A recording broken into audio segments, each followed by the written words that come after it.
அனைவருக்கும் இனிய வணக்கம். விண்வெளிக்கு வெற்றிகரமாக பயணித்த முதல் விஞ்ஞானி யூரி காகரின் பிறந்த நாள் இன்று. யூரி காகரின் மார்ச் 9, 1934 கஸ்ட்லக் புலிசினியா ரஷ்யாவில் பிறந்தார்.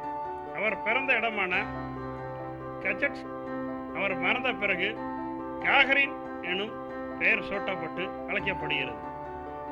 4 குழந்தைகளில் 3வது குழந்தை யூரி அலெக்சின் காகரின். மாஸ்கோவில் இருந்து ஒரு 100 மைல் தொலைவில் இருந்த ஒரு சிறிய கிராமத்தில் பிறந்தார். இளைஞராக இருந்தபோது காகரின் ஒரு ரஷ்ய யாக் போர் விமானம் தனது வீட்டிற்கு அருகில் அவசர கால தரையிறக்கம் செய்யப்பட்டதை கண்டார். ஒரு சில ஆண்டுகளுக்கு பிறகு பறக்கும் கிளப் ஒன்றில் சேர வாய்ப்பு வர அவர் அதை ஆர்வத்துடன் ஏற்றுக்கொண்டார். 1955 தனது முதல் தனி விமானத்தை இயக்கினார். அதிலிருந்து சில ஆண்டுகளிலே அவர் ஒரு விண்வெளி வீரராக தன்னை மேம்படுத்திக் கொள்ள முயற்சிகளை மேற்கொண்டார். 200க்கும் மேற்பட்ட ரஷ்ய விமானப்படை போர் விமானிகள் போட்டியாளராக தேர்ந்தெடுக்கப்பட்டார். அவர்கள் தேர்ந்தெடுக்கப்பட்ட உயர் அழுத்த நிலைமைகளும் சமாளிக்கும் அனுபவங்கள் காரணமாக கருதப்படப்பட்டன. அந்த நேரத்தில் 27 வயதான மூத்த லெப்டினன்ட் காகரின் தேர்ந்தெடுக்கப்பட்ட விமானிகளில் ஒருவர் ஆனார். விண்வெளியில் பயணிப்பது அதில் நல்ல தேர்ச்சி பெற்றுவிட்டதாகவும் கருதும் இக்காலத்தில் நாம் எதிர்கொண்டு கொண்டிருக்கும் சிக்கல்களை பார்ப்போம். முதல் சிக்கல் உடற்கூறியல். புவியீர்ப்பு விசைக்கு எதிராக வந்தப்படும் போது ஏற்படும் அழுத்தம் மற்றும் அதிர்வினை தாங்கும் திறன் நம் உடலுக்கு வேண்டும். நிலத்திலிருந்து விண்கலனில் கிளம்பிய சில மணித்துளிகளிலே தொழில்நுட்ப கோளாறுகளால் வெடித்து சிதறும் அபாயமும் உண்டு. அதை தாண்டிவிட்டால் நமது வளிமண்டல அடுக்கினை கடக்கும் போது எஸ்கேப் வெலாசிட்டியால் ஏற்படும் அழுத்தம் அதையும் சமாளித்து விட்டால் வேணாளன் ரேடியன்ட் பெல்ட் என்றும் ஆற்றல் மிக்க துகள் பொருள் கொண்ட பூமியின் காந்தப்புல பகுதி, அதன் பின்பு வெற்றிடத்தின் வரவேற்பு என விண்வெளியில் பயணம் மேற்கொள்வது என்பது ஒவ்வொரு நிலையிலும் மறுபிறப்பு எடுப்பதை போன்றதே ஒன்றாகும். ஏப்ரல் 12, 1961 அன்று மாஸ்கோ நேரத்தில் காலை 9:07 மணிக்கு போஸ்டாக் 1 விண்கலம் சோவியத் ரஷ்யா ஏவுதளத்தில் இருந்து விண்ணில் பாய்ந்தது. உந்து விசையின் காரணமாக ஏற்படும் எடை இழப்பு ஒரு பைலட்டை எவ்வாறு பாதிக்கப் போகிறது, அதாவது விமானியால் அந்த அளவு அதிர்வு மற்றும் அழுத்தத்தின் விண்கலனை சரியாக கட்டுப்படுத்த முடியுமா என்பது எவருக்கும் உறுதியாக தெரியாது என்பதால் விண்கலனில் அவர் இருந்த கோள வடிவ உரையினுள் தானாக இயக்கும்படி அல்லது தரை கட்டுப்பாட்டு தளம் நிலத்திலிருந்தே இயக்கும்படியாக அந்த விண்கலம் வடிவமைக்கப்பட்டிருந்தது. ஒருவேளை விண்கலன் செல்லும் போது ஏதேனும் தவறு நேர்ந்தால் காகரின் விண்கலனை அவர் கட்டுப்பாட்டுக்கு கொண்டு வர தரை கட்டுப்பாட்டு தளத்தில் இருந்து தானியக்கத்தினை ரத்து செய்யும் குறியீட்டை ஓவர் ரைட் கோட் பெற அனுமதிக்கப்பட்டிருந்தது. ஆனால் சோவியத் விண்வெளி திட்டத்தின் அப்போதைய தலைமை வடிவமைப்பாளர் செர்கி கொர்லவ் விதிமுறைகளை மீறி காகரிடம் அவர் விண்கலனில் ஏறும் முன்னே அந்த குறியீட்டை கொடுத்திருந்தார். ஒருவேளை என்ஜினில் கோளாறு ஏற்பட்டு சுற்றுவட்ட பாதையில் இயற்கையாக அது சுற்ற ஆரம்பிக்க எடுக்கும் காலம் வரை காத்திருக்க நிலை வந்தால் காகரினுக்கு 10 நாட்களுக்கு தேவைப்படும் உணவு, நீர் போன்றவை அக்கலனில் வைக்கப்பட்டு இருந்தது. ஆனால் அப்பொருட்கள் காகரினுக்கு தேவைப்படவில்லை. 108 நிமிடங்களில் வாஸ்டாக் 1 பூமியை ஒரு முழு சுற்று சுற்றி இருந்ததோடு அதிகபட்சமாக புவியிலிருந்து சுமார் 203 மைல்கள், அதாவது 327 கிலோமீட்டர் உயரத்தை அடைந்திருந்தது. காகரின் புவிக்கு திரும்ப புவியின் வளிமண்டலத்தில் மீண்டும் நுழையும் போது கூடுமான வரையில் சுயநினைவுடன் இருக்க முற்பட்டார். அப்போது புவி ஈர்ப்பு விசையின் இழுவிசையானது 8 மடங்கு அங்கே அதிகமாக இருப்பதை உணர்ந்தார். மீண்டும் பூமிக்கு திரும்பும்போது விண்கலன் மெதுவாக இயக்கப்பட தேவைப்படும் என்ஜின்களோ பாதுகாப்பான முறையில் தரையிறக்கப்பட்ட எந்த வழிமுறையினோ வோஸ்டாக் 1 விண்கலத்தில் கொண்டிருக்கவில்லை. தரையிலிருந்து 7 கிலோமீட்டர் உயரத்தில் விண்கலனிலிருந்து வெளியேறி காகரின் பாராசூட் மூலம் தரையிறங்கினார். ஃபெடரேஷன் ஏரோநாட்டிக் இன்டர்நேஷனல் FAI விண்வெளி வீரர் விண்கலத்துடன் தரையிறங்கினால்தான் அது ஒரு அங்கீகரிக்கப்பட்ட விண்வெளி பயணமாக கருத முடியும் எனும் விதிமுறையை கொண்டிருந்தது. சோவியத்தின் தலைவர்கள் 1971 வரை காகரின் விண்கலத்துடன் தரையிறங்கியதாகவே அறிவித்திருந்தனர்.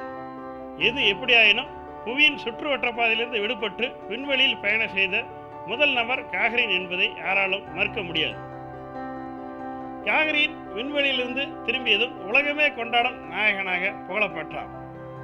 அவரை நூற்றுக்கணக்கான ஆயிரக்கணக்கான மக்கள் ஆரவாரத்துடன் மகிழ்ச்சியுடனும் மாஸ்கோவின் ரெட் ஸ்கொயர் இடத்தில் வரவேற்றனர். சோவியத்தின் இந்த சாதனையை உலகம் அறிய காகரின் உலகம் முழுக்க சுற்றுப்பயணம் மேற்கொண்டார்.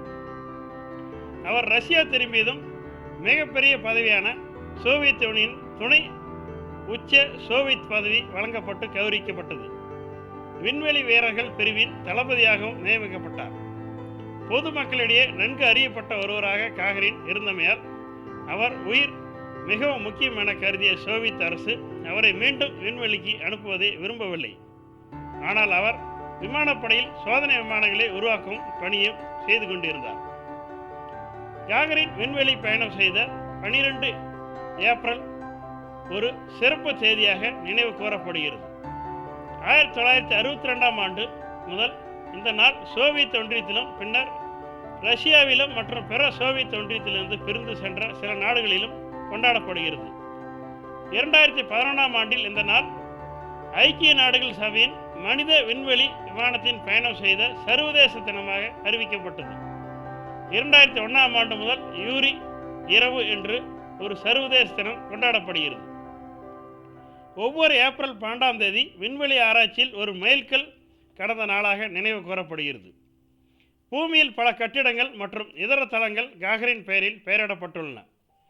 1969ஆம் ஆண்டில் நட்சத்திர நகரத்தில் உள்ள விண்வெளி வீரர்களின் பயிற்சி மையம் காகரின் பெயரால் பெயரிடப்பட்டது. பைகாகனூர் விண்வெளி ஏவுதளம் காகரின் பெயரால் காகரின் துவக்கம் என்று அழைக்கப்படுகிறது. சோவியத் ஒன்றியத்தின் காலத்தில் உக்ரைனில் உள்ள செவஸ்டோபஸ் நகரத்தின் பெயர் காகரின் ஞாபகமாக பெயரிடப்பட்டது. விமானப்படை அகாடமி கழகம் 1968ஆம் ஆண்டில் காகரின் விமானப்படை அகாடமி என மறு பெயரிடப்பட்டது. காகரினை போற்றும் விதமாக விண்வெளி வீரர்களாலும் வானியலாளர்களாலும் அவரது பெயர் நிலவில் உள்ள ஒரு பள்ளத்தாக்கிற்கு வைக்கப்பட்டுள்ளது. 1969ஆம் ஆண்டில் அமெரிக்க விண்வெளி திட்டத்தின் அப்போலோ 11 விண்கலம் மூலம் நிலவுக்கு பயணம் செய்த விண்வெளி வீரர்களான நீல் ஆம்ஸ்ட்ராங் மற்றும் பஸ் ஆல்ட்ரின் ஆகியோரும் மற்றும் சக விண்வெளி வீரர்களான விளாடிமிர் கோமரோவ் காகரின் நினைவாக பதக்கங்களை கொண்ட ஒரு நினைவு பையை நிலவின் மேற்பரப்பில் விட்டு சென்றுள்ளார்கள். 1971ஆம் ஆண்டில் அப்போலோ 15 விண்கல விண்வெளி வீரர்கள் டேவிஸ் ஸ்காட் மற்றும் ஜேம்ஸ் இர்வின் மறைந்த விண்வெளி வீரர்களின் பட்டியலில் தாங்கள் தரையிறங்கும் இடத்தில் விட்டு சென்றனர். இந்த பட்டியலில் அனைத்து அமெரிக்க விண்வெளி வீரர்கள் மற்றும் சோவியத் விண்வெளி வீரர்கள் விண்வெளி பந்தயத்தில் இறந்தவர்களின் பெயர் உள்ளது. இதில் யூரி காகரின் 14வது நபராக பட்டியலிடப்பட்டுள்ளார். காகரினை போற்றும் விதமாக அவரது உருவச்சிலைகள் பல இடங்களில் வைக்கப்பட்டுள்ளன. அதில் ஒன்று 2011ஆம் ஆண்டில் லண்டனில் உள்ள ஆல்பர்டாட்ரி வளைவு அருகில், அதாவது இப்போது கிரீன்விச், லண்டன் வர்த்தக மையத்தின் இறுதியில் யூரி காகரின் சிலை நிறுவப்பட்டுள்ளது.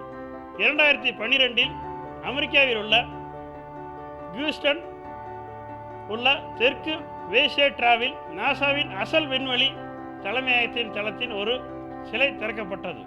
2011ஆம் ஆண்டில் கலைஞர் மற்றும் விண்வெளி வீரர்களான அலெக்சி லியோவ் ஆல் செய்யப்பட்ட சிற்பம் ஹூஸ்டனுக்கு பல்வேறு ரஷ்ய அமைப்புகளால் வழங்கப்பட்டது. இந்த சிலை திறப்பு விழாவில் ஹூஸ்டன் மேயர் அன்னிசி பர்கர், நாசா நிர்வாகி சார்லஸ் போல்டன் மற்றும் ரஷ்ய தூதர் செர்சி சியோக் ஆகியோர் கலந்து கொண்டார்கள். மார்ச் 27, 1968 மிக் 15 என்னும் செட் போர் விமானத்தை சோதனை ஓட்டம் செய்யும் போது சக விமானியான விளாடிமிர் ஷெரியோகின் என்னும் ஒருவருடன் சேர்ந்து காகரின் உயிரிழந்தார். அந்த சமயத்தில் அவருக்கு 2 குழந்தைகள் இருந்தன. பறவை அல்லது வேறு ஏதோ ஒன்றின் மீது மோதலை தவிர்க்கும் பொருட்டு திடீரென விமானத்தை தவறுதலாக இயக்க ஜெட் விமானம் தரையில் மோதி விபத்துக்குள்ளானதாக விபத்தினை விசாரித்த ஸ்டேட் கமிஷன் அப்போது கூறியது. புகழின் உச்சிக்கே சென்ற 7 ஆண்டுகளில் தான் இறக்கவிருப்பதை காகரின் கனவிலும் நினைத்திருக்க மாட்டார். இந்த கால மனிதனிடம் உயிரினம் இருக்க வரை அவரது சாதனை என்றும் நினைவுபடுத்தப்பட்டு கொண்டே இருக்கும் என்பதுதான் நிச்சயமான உண்மை. மேலும் இது போன்ற அரிய தகவலுடன் நாளை சந்திப்போம். இந்த தகவல்கள் உங்களுக்கு பிடித்திருந்தால் இந்த சேனலை லைக் பண்ணுங்கள், சப்ஸ்கிரைப் பண்ணுங்கள், கமெண்ட் பண்ணுங்கள், உங்கள் நண்பர்களுக்கும் பகிர்ந்து கொள்ளுங்கள். நன்றி, வணக்கம்.